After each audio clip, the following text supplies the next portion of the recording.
All righty. So I am so happy to be here with all of you and celebrating the Coastal Magic's 10th anniversary weekend.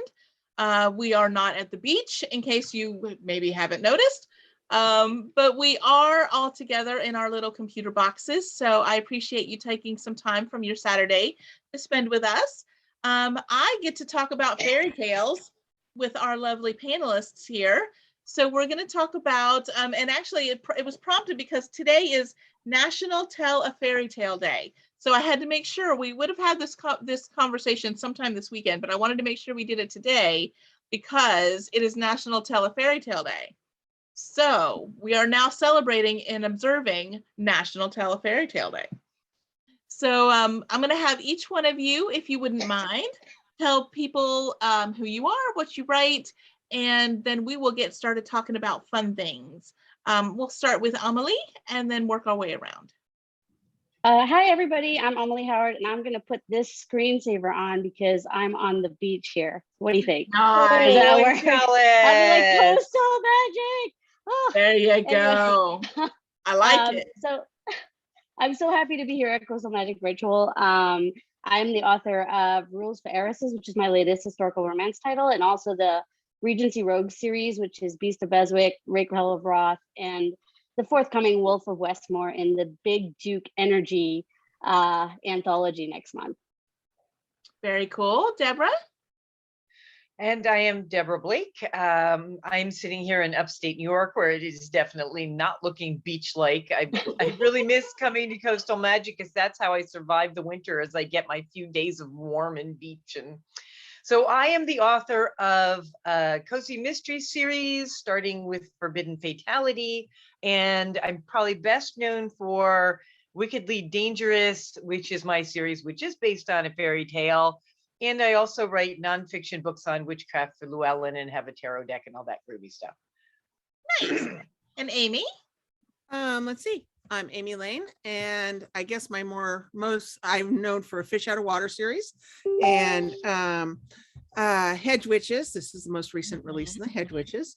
And Long Con, which is my most recent release period, is Long Con 3, The Driver, which was like 2 weeks ago. So very nice, very nice. So let's start off. What is your favorite fairy tale? Amy, we can start with you.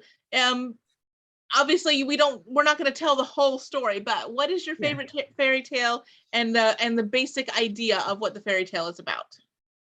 Beauty and the Beast. Has always been my favorite fairy tale. The idea that someone who takes her beauty for granted, who doesn't, can look beyond the beastliness that I think we all feel, and see a good human inside. I mean, that's what we all want, and we all want to know that the thing we see in our lover, even when even if everyone says him, and we're like, yeah, him, right?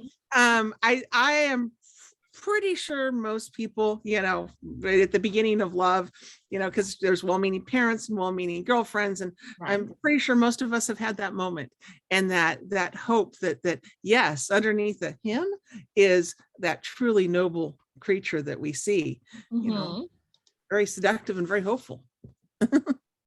Very cool. All right, Deborah?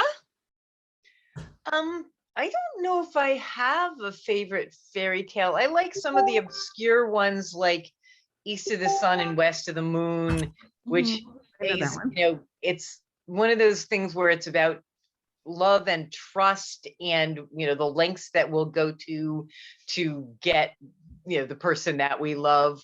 And of course, I also really like the Russian Baba Yaga fairy tales, which is I wrote a series on them. It would be silly to do it if I didn't like those. Correct. So what's the basic idea of the Baba Yaga?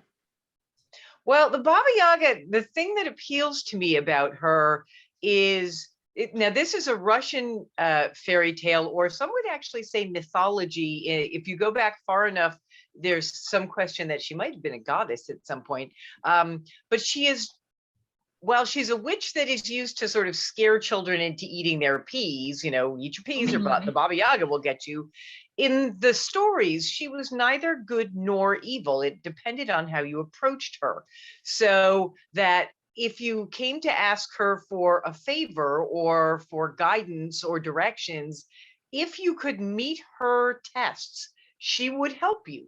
On the other hand, if you tried to steal things from her, so I kind of liked her for the fact that she was chaotic neutral, I guess you'd say, in not the classic wicked witch that you usually see in fairy tales, but also not like Glinda the Good, where she was always wonderful and sweet.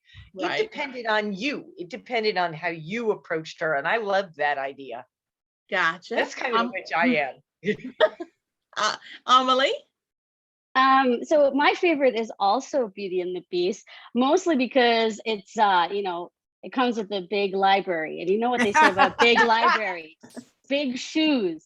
I kid. There's no correlation between size of libraries and size of shoes. Maybe. I mean, I don't know. But if I had to go with a second, stop shaking your head, Jennifer. You're just like you're so bad. If I had to do second best, I'd probably pick Cinderella, but a more feminist sort of approach to Cinderella. Like Ever After is one of my favorite movies, just because I love how Drew just kind of takes it into her own hands, sort of saves herself at the end by telling this guy, I am gonna gut you from navel to nose. It's like one of my favorite lines of that movie. But I love also that story. And the darker version of that story, which is in Grimm's fairy tales, where the stepsisters cut off their heels to fit in the shoes. Yeah, they cut off their toes one, toes in the other. Yeah. Mm-hmm. The rewards for the evil stepmothers or the evil women who tried to thwart the other women were truly horrific. So dark. What most people don't realize about fairy tales is that what we think of as fairy tales these days, the Disney-fied versions, that is not the way they were written. The Grimm fairy tales were truly grim. Mm-hmm. And in fact, most fairy tales from most countries were a way of passing on ethics. They were a way of teaching, with a story, the rights and wrongs and, what happens to you if you tell lies. Well, toads fall out of your mouth. Yeah. Yes, when they got here and Disney made them all fluffy and wonderful and woo-woo, but fairy tales are not so woo-woo if you read them in their original forms. Well, in England, the Saxon, the Saxon fairy tales, which are, I mean, if you see like Norsemen, right, lots of chopping off of feet and all of those horrific things, those weren't even meant to pass down ethics. Those were meant to entertain adults. But the French took over, and basically the English noble people were relegated to childcare. So they had all these horrific stories that they told the French children. And that's part of the evolution of the fairy tales. They had these horrific stories. They told the French children in the original German. It's part of how our language was made, was these stories bubbling together in this clash of cultures. And so, yes, they can be very grim. Very grim. Very grim. Yeah, I grew up with the red fairy tale books and the yellow fairy tale books, and I loved those books. That's probably where I read my first Baba Yaga story. And they have things from all cultures. I mean, you can still find them. They don't have the beautiful original covers and things. The Arthur Rackham books, illustrations, beautiful. Yeah. I have a copy of Grimm's fairy tales from the 80s. Oh, up here. Nice. Yeah. Well, one of my questions was going to be, when you think about fairy tales and you refer to fairy tales, if you do at all, do you think about the newer versions or the originals? So it seems like all of you kind of have both versions in your head, like what the original may have been and then what it became in the current telling of it. Well, Robin McKinley, she wrote Beauty, which was one of my first Beauty and the Beast. She does the best fairy tale retellings. She's wonderful that way. she wrote Robin Hood, retelling. That was the Outlaws of Sherwood. Do we all remember that? But in her foreword, which I read, and it made a profound impact on me in my 20s, and it was that a hero is who we need him to be at the time. Because she was trying to explain the Robin Hood myth. She's like, Robin Hood had a longbow and he worked, and he was fighting the Sheriff of Nottingham and he was in Sherwood Forest. Imagine my horror when I found out that the Sheriff of Nottingham did administer to Sherwood Forest and the longbow didn't come around until about 200 years after yeomen were a big deal in the forest. And she's like, but my Robin Hood needed all these things. Right. So, and yeah, and actually fanfic writers have been facing these dilemmas for years, right? And so that just kind of really stuck with me, that when a fairy tale gets told and then retold and retold, every time it's told because we need a different hero or a different heroine for that time. Right. And whichever fairy tale you're looking at, whichever Cinderella or Beauty and the Beast you're looking at, those are the heroes you need for the moment it's told. Gotcha. Next question is, how much research do you do when you are looking at fairy tales that you might want to include pieces of in your stories? So like if you're like, for instance, Deborah's Baba Yaga, how did you just read a Baba Yaga story and decide that's cool and I'm going to use it, or did you actually have to do research for it? I actually did really serious research, in part because there isn't a lot of Baba Yaga stuff readily available, like Beauty and the Beast. You can find 15 retellings. Mm-hmm. I had to go look into some scholarly things and look onto some, well, even Wikipedia had some really cool stuff. The great thing about it, though, was that because I was planning on telling an updated version of the Baba Yaga story, I wasn't going to have this crone in the woods. That's not really great for a paranormal romance. Not with the beaky nose. All right, well, beaky nose isn't so bad. But everything that I found actually fell into place with what I wanted to do with the story. For instance, part of the mythology was that sometimes they said there was not just one Baba Yaga, that there were a bunch of women named who were called Baba Yaga. It was sort of more of a job title. It sort of meant grandmother. But so I had these 3 different women who were all Baba Yagas, and it was their job to be a witch. And then I found the association with elemental magic. And so one of the things they were in charge of is making sure that, the balance of nature was kept reasonably good, which used to be easy and got a little tougher as we, hit this era. And there was a dragon associated with the Baba Yagas named Chudo Yudo. And so each of my Baba Yagas had a dragon that traveled with them. Now, of course, that doesn't look like a dragon, does it? But that's actually, that giant white pit bull is actually a dragon in disguise, because it's a modern fairy tale. And there were the riders who were helped and assisted the Baba Yagas, and they became part of the stories and then eventually got their own stories, so that I got to have this really cute guy on the cover. It was worth the whole series just for that. But yeah, it was a lot of research, more than what I normally would do. And the research really fed into the way the story ended up going. So that was really cool. Very cool. Amalie, how about you? Did you have to do a lot of research in order to bring the fairy tale elements into your stories?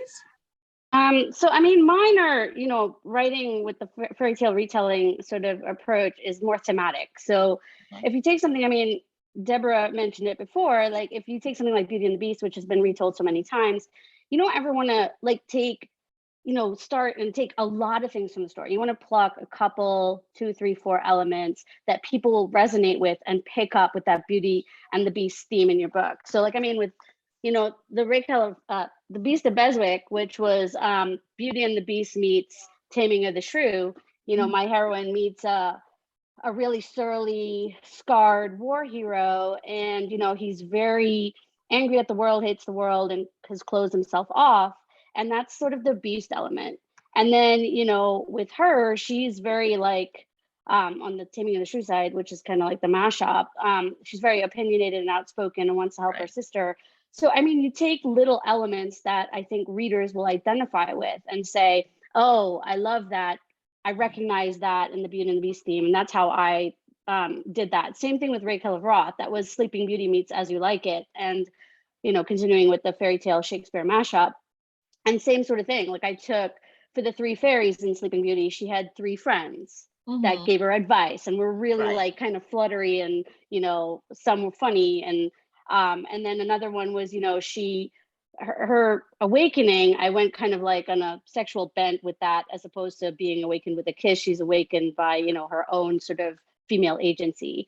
But that's kind of like what I did for my fairy tale retellings. Gotcha. Amy? Well, it depends.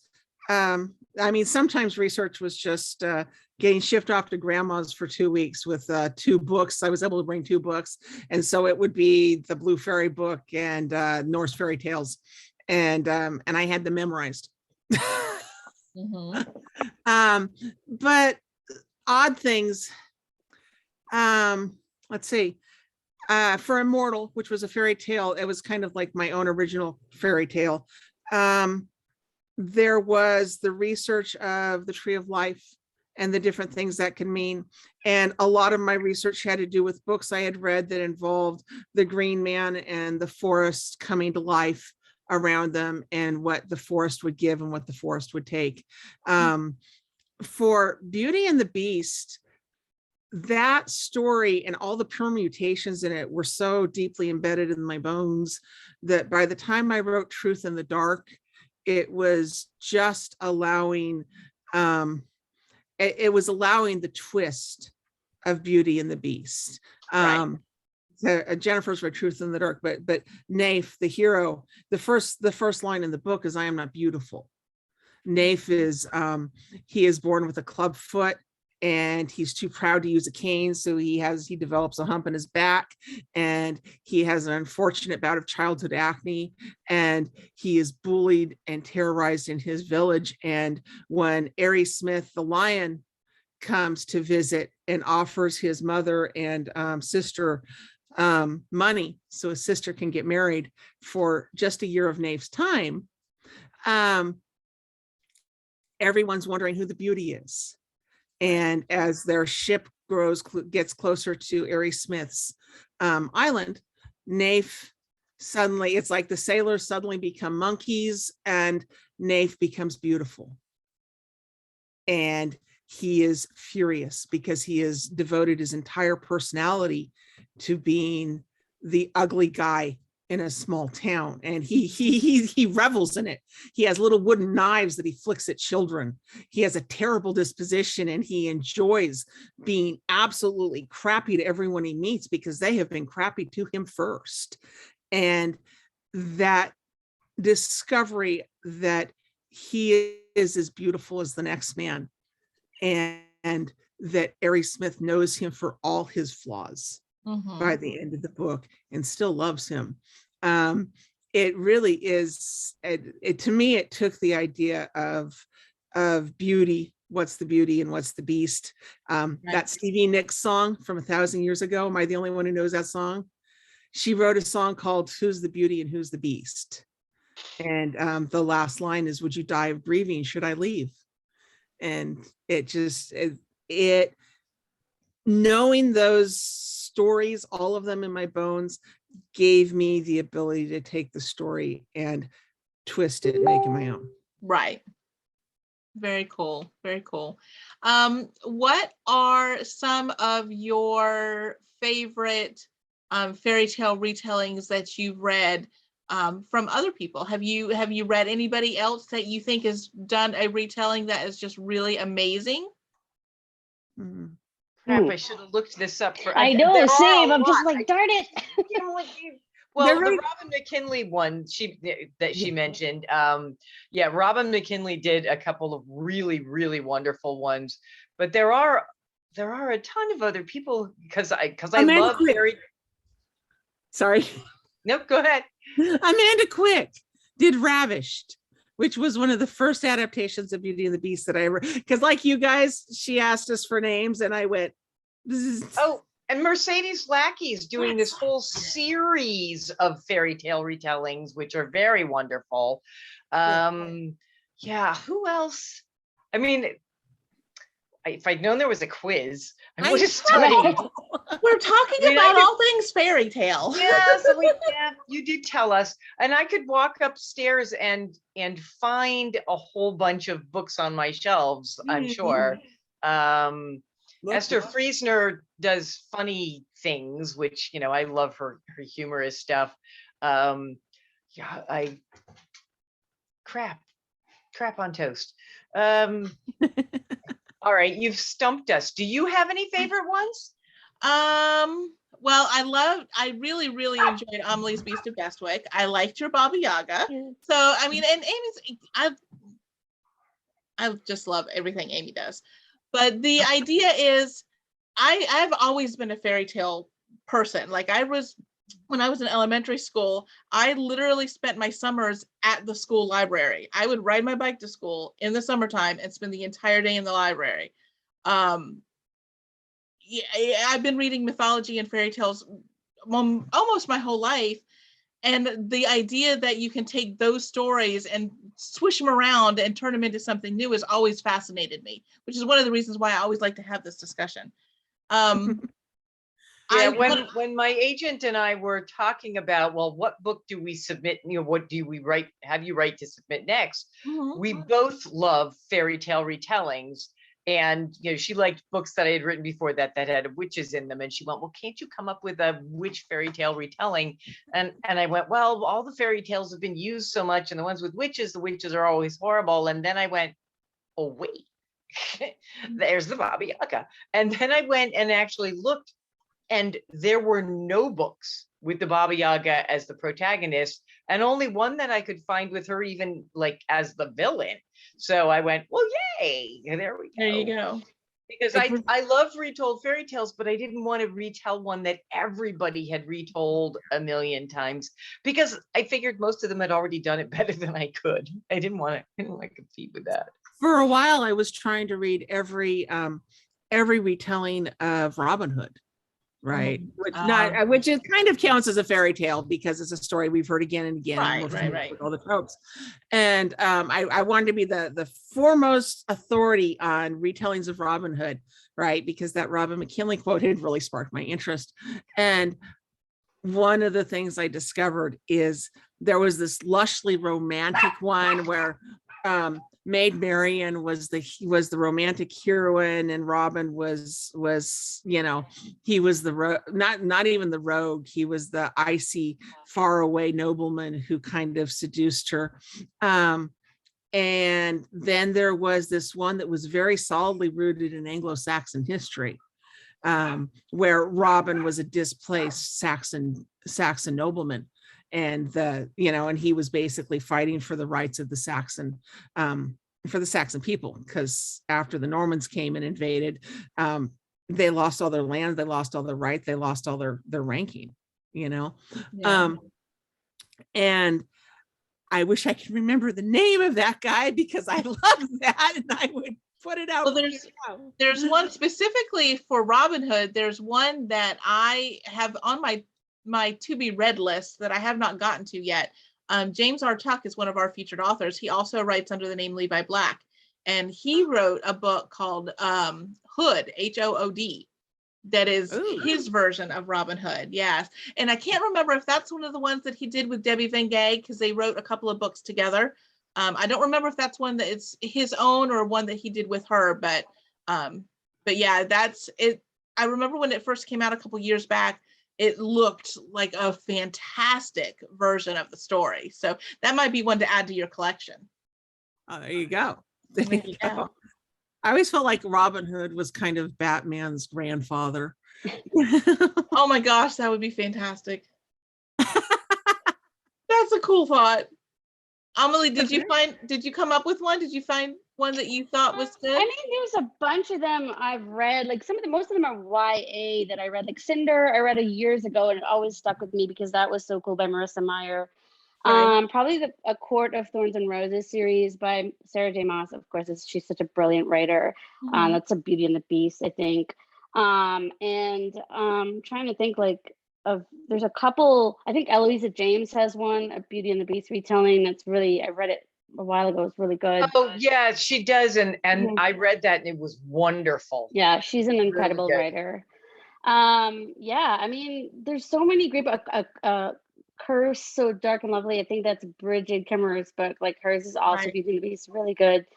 Yeah, I mean, I love any kind of fairy tale retelling just because, you know, like I talked about before, that sense of not nostalgia almost, but that connection that you Mhm. get in a new story. And as Amy mentioned before, when you put your own spin on it, as a reader, you just get drawn into that and you're like, oh, I love Right. this. I love what this author has done. Or I love this version of the hero or the heroine. Or I love if it's a gender twist, gender bent story, you know? Mhm. I'm curious if there are any fairy tales. Now, I guess for this question, we would kind of have to limit it to the newer versions because I don't think any of us would want to be a part of any of the older versions. But are there any of the newer versions of fairy tales that you, if you could find yourself magically plopped into the storyline of a fairy tale, which one would you want it to be? And because that may not necessarily be your favorite, like your favorite Okay, story. I would like Snow White if all the 7 dudes are like super hot. I'm kidding. That's not, I don't know what I'm saying. See, I just like it if they clean. I yes. don't even care what they look like. If they cleaned and cook- cooked, that would cook be me okay dinner, for me. totally. If Give me Grumpy could take care of my massages. plumbing and Dopey could mow the lawn, Yeah, and exactly. Yeah, no, Rock that did would the be laundry. super. Right? Bring in the That's giant bag of fantastic. pellets. Yeah, no, that would be Ugh. it would be wonderful. Um, Yeah, I don't know, Robin Hood. I would, Robin Hood sounds good. except I Robin want to Hood. be Robin, not Maid Marian. You know, that's the Yeah. Well, of course, Yeah. when Robin And I McKinley Maid remembered- Marian gets to I shoot. remembered somebody else who did really fabulous fairy tales, Jim C. Hines, and these were Yes. sort of Yes. his fairy tales, mhm. and they were the best twists, and the women were all kick-ass and they saved themselves, and oh Mhm. my God, I just loved those books. Ah. See, I knew I'd remember one eventually. If I leave it alone, it'll float to the surface And of my as brain. soon as you said his name, I like for a split second remembered the name of the series and then it disappeared. Hang on a second, I'm looking it up right now. Stepsisters, step something that. Well, my brain But- went to Libriomancer, which is the series that he did after Yeah, this. no, that's the other. I mean, So- everything he writes is wonderful, so you can't go Yes. wrong. But Yeah. and that's almost like a fairy tale he's creating himself. Those books, those are wonderful. They're the magic that comes out of books, but literally. So yeah, that was cool. Yeah, it's just called The Princesses. It's let's see here. Yeah, the Princess Chronicles or something. Yeah. Oh, you know, there's Maid Patricia Madness. Reed, WREDE. Patricia Reed did a bunch of YA fairy tale-ish kind of things that were, I don't know, they might have been sort of original fairy tales, but like the Princess and the Dragon, you know, but they were wonderful too. Oh yeah, a lot of them are YA. I love YA. I mean, you know, I have no, and I'll read, you know, so-called kids books, you know, if you know they're interesting. What is the name? The Right. British woman that Chestomancy Chronicles and oh, what's her name? Unfortunately she's passed on now. But yeah, there was you know, a British woman who wrote these books with witches and things in them, and they were all great. And again, it'll come to me eventually. There's a question in the comments that says, so many fairy tales were told far and wide so that each region had their own version that they then expanded on. Do you know of any past or present combinations that may not be obvious at first glance? So basically just anything, maybe something from another culture that is kind of the same story, like maybe the difference between the Greeks and the Romans when it comes to mythology, something like that, a fairy tale that's maybe from different cultures that kind of matches up. I took a folklore class. Yeah. And he told us that there were Jack stories in every culture.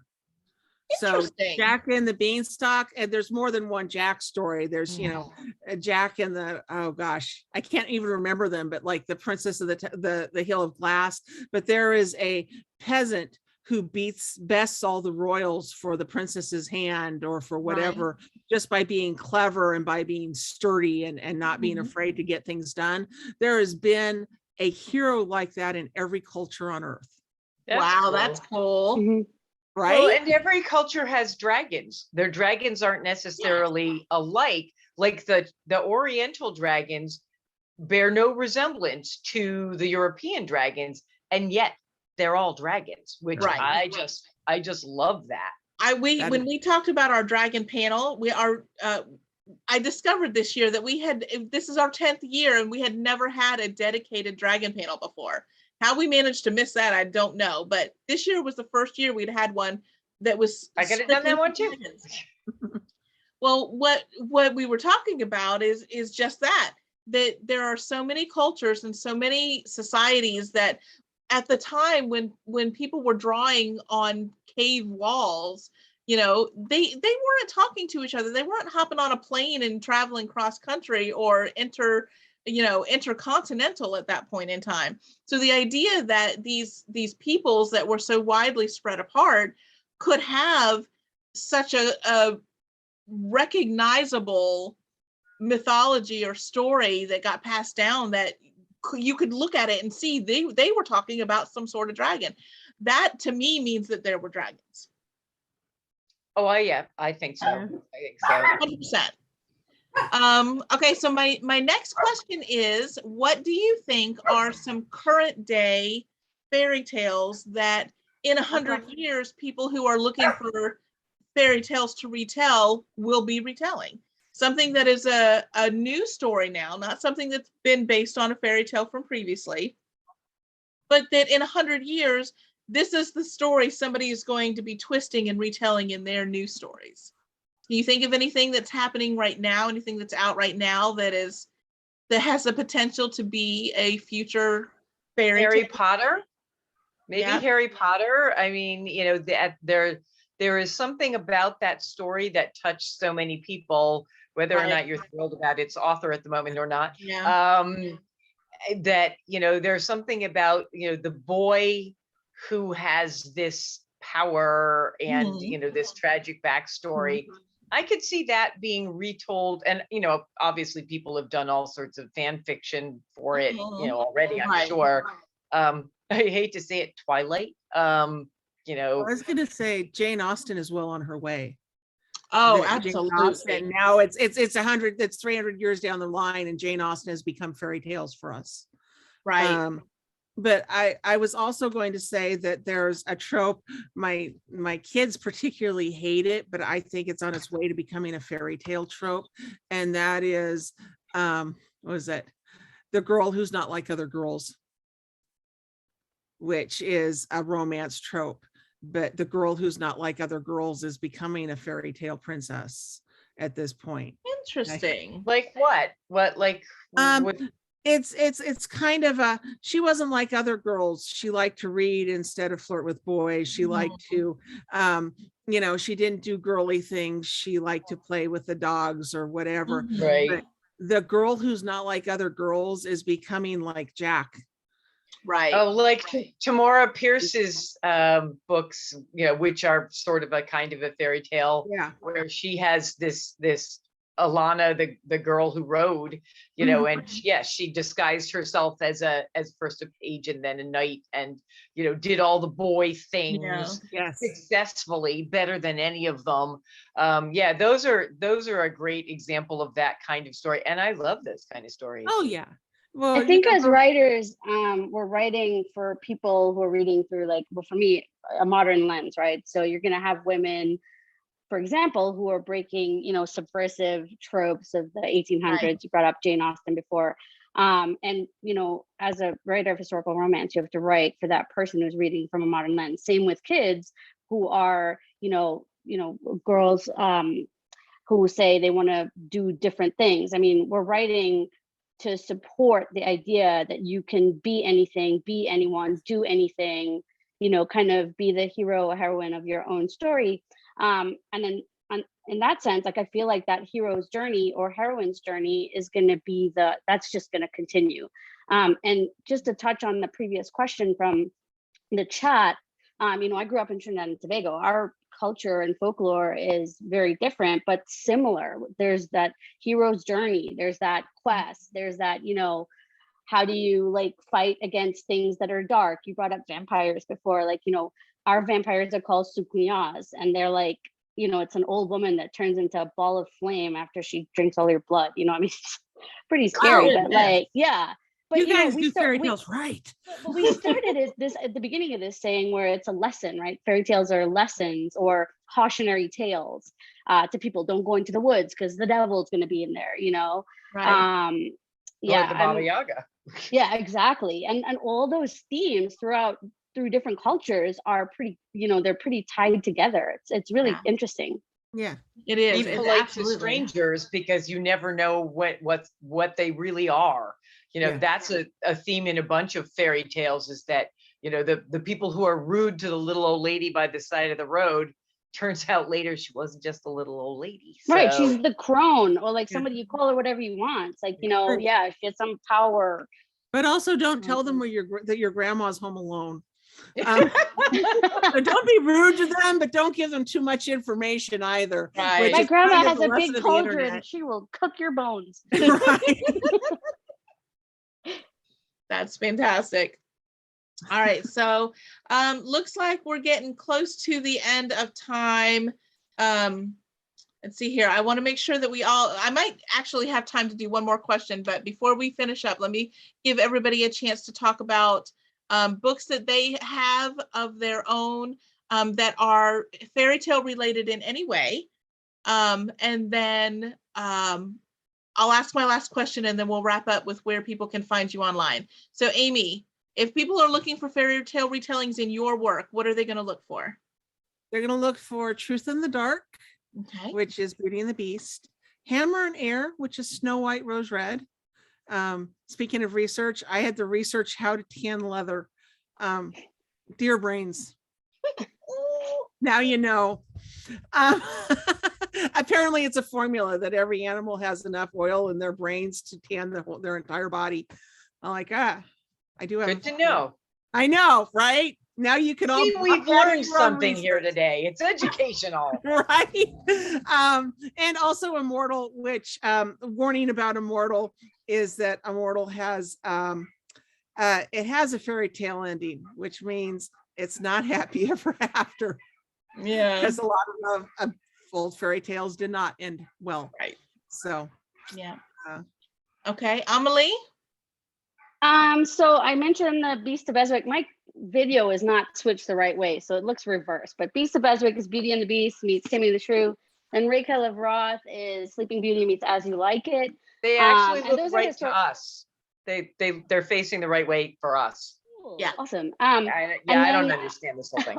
And then that one that came out last year, and then my forthcoming Wolf of Westmore story is Romeo and Juliet meets Little Red Riding Hood.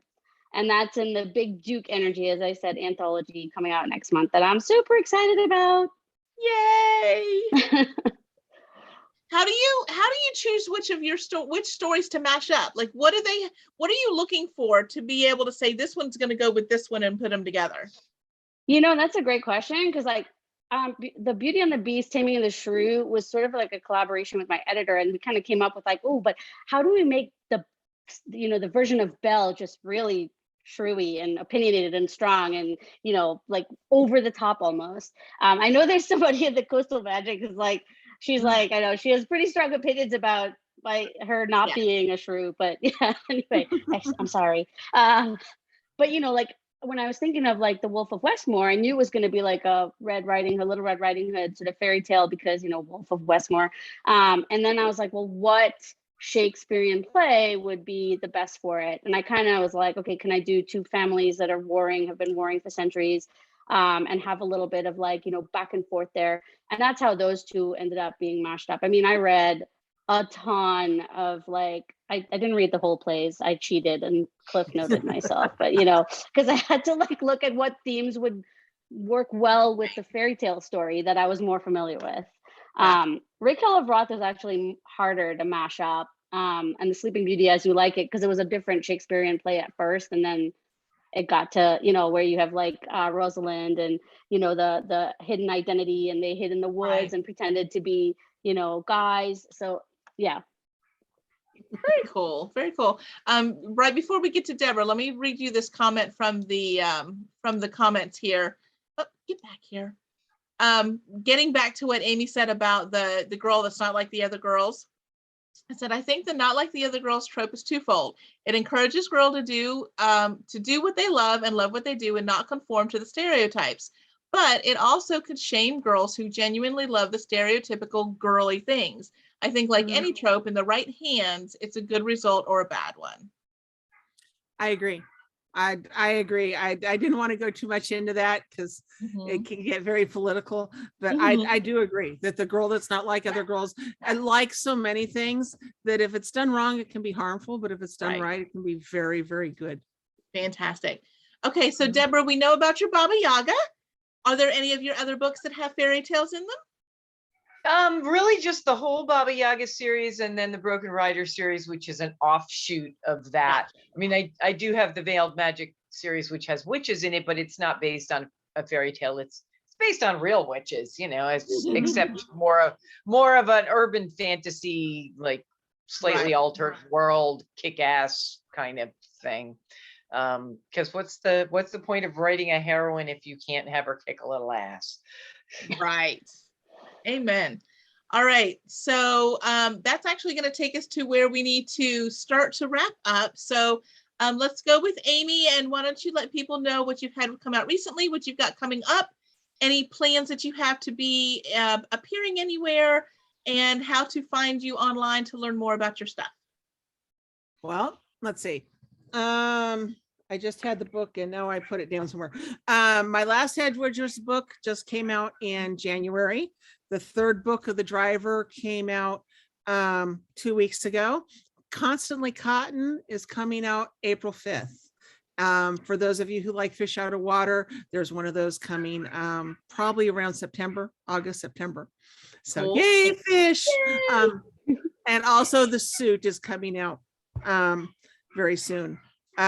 Which is the fourth of the Long Con series. You can find me at Amy Lane Romance, which is my website. You can find me at Amy Lane Anonymous, which is my reader group. Amy Lane Anonymous is it's the thing I check the most. We are fun, right? We're fun. We are fun. We post bizarre memes every now and then. We have a WTF Wednesday where someone finds a bizarre music video and you're like, what were people thinking in 1973? Or a bizarre Batman meme. Oh my gosh, yes. It's just kind of a potpourri. Knitters and crocheters welcome. Let's see. I think that's okay. Yeah. Amy Lane Romance, and I've got new stuff coming out. And possibly GRL. Oh, thank you. Yes, possibly GRL. Fantastic. Amalie? So my last title was Rules for Heiresses. That guy's so hot. I was going to say that's a great cover. Hold that up some more. Thank you. I love it. That came out a couple of months ago. It was an Apple Best Books, which I was really excited about. And I have, as I said, Big Duke Energy. I just love saying that so much.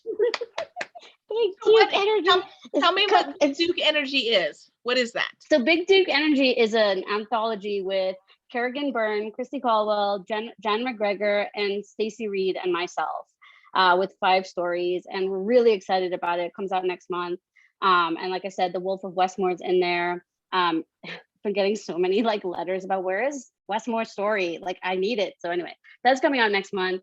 And then in July, I have Always Be My Duchess coming out with Forever. And that's, so me and my love for mashups, it's Pretty Woman meets Center Stage. So ballet and, the Victorian era. So I'm really excited about it. And what else? I will be at ApollyCon in person, which is in DC. I will be at Romance Genre Con, which is in Kansas City in August. I will be at I think Denver Pop Culture Con, I'm not sure yet, and that's in July. And then the Historical Romance Retreat, which is in San Diego. Those are my 4 in-person events this year. Other than that, you guys can find me at amaliehoward.com or any Amalie Howard Twitter, Instagram, Facebook, and I'm new to TikTok. I suck at it, but I really love some of those videos. There you go. There you go. All right, I Deborah. haven't gotten brave enough for that one yet. So I've got my Forbidden Fatality series out now, which is Cozy Mysteries. And the first one is Forbidden Fatality. The second one is Doggone Deadly. And then the third one, which is Clause for Suspicion, is going to be out in early May. Hopefully, with the supply chain stuff, nobody knows. But yeah, and they're fun. They're actually set at a rundown shelter for animals that's based loosely, because they're fiction, based on a shelter that's near me that I actually got 3 of my 5 cats from. And yeah, I was up there one day long before I started writing the books and thought, as I was watching their beat up old washing machine, trying to do too many loads of laundry. And I thought, what they really need is for somebody to win the lottery and come take this place over. So when my agent said to me, I think you should write a cozy mystery, I went, well, what would I write about? I didn't want to do witches for a change. And then I went, oh, I should have somebody win the lottery and take over a rundown shelter. So that's what I did, because that's the great thing about writing is you can make stuff happen that you can't necessarily make happen in real life. Right. So you can find me at DeborahBlakeAuthor.com. I am Deborah Blake Author on Instagram, plain old Deborah Blake on Twitter and Facebook. The Deborah Blake Author website, there's links to all of the places. I have a Patreon. I actually have an Etsy shop because I also make jewelry, and I've got some of my signed books and fun like witchcraft kits and things there. Cool. And I'm not going anywhere, sadly. I'm hoping that I will be at BoucherCon in, I think it's the end of August in Minnesota. I get to go to Minnesota, which is, BoucherCon is a mystery convention, which I've been trying to get to for the last 3 years. My first one was supposed to be in 2020, and then I was supposed to go last year. And this year, by golly, I am going to make it. I'm really, really sure that we'll be able to do that. And I was very sad not to be able to come to Coastal Magic this year, but next year for sure, we will be able to doing be it back on the beach. Yes. I forgot, Jen. Yeah, I forgot to mention that I'm going to be at Rare in Scotland too. Nice. Totally forgot that. That's in May. Very cool. Amalie, people are freaking out over the Pretty Woman and Center Stage combo in the comments. Oh, I'm so happy. I love Pretty Woman, obviously it's iconic. And I was talking about picking out little things. So the red dress is in there, and she's a ballerina because I freaking love Center Stage. It's like one of my favorite ballet movies. So yeah, I'm really excited about it. Yeah. Well, apparently so are the people in the comments. So good job. All right. And just an FYI for those of you who are watching, some of the panels you will notice are not 100% full 1 hours on Saturday this year, just because we're doing things one back to back to back to back to back. We're having to cut a couple of minutes off the end of some of them so that we can get people from one panel to the next. So I apologize for stealing a few minutes from our authors, but hopefully we gave you enough to entertain. We appreciate you, all of you authors who are spending your afternoon with us, and all of you who are watching online for spending your afternoon with us. You can check out the coastalmagicconvention.com website for the rest of the schedule for the rest of today and tomorrow. Also posting those on our Facebook page. So if you want to check the Facebook page, if that's easier for you, all of those are going to be on there. And after the fact, after the panels are done, we're taking the recordings of the panels and putting them on YouTube. So if you prefer to do things off of the social media platforms and just watch everything on YouTube, you can do that.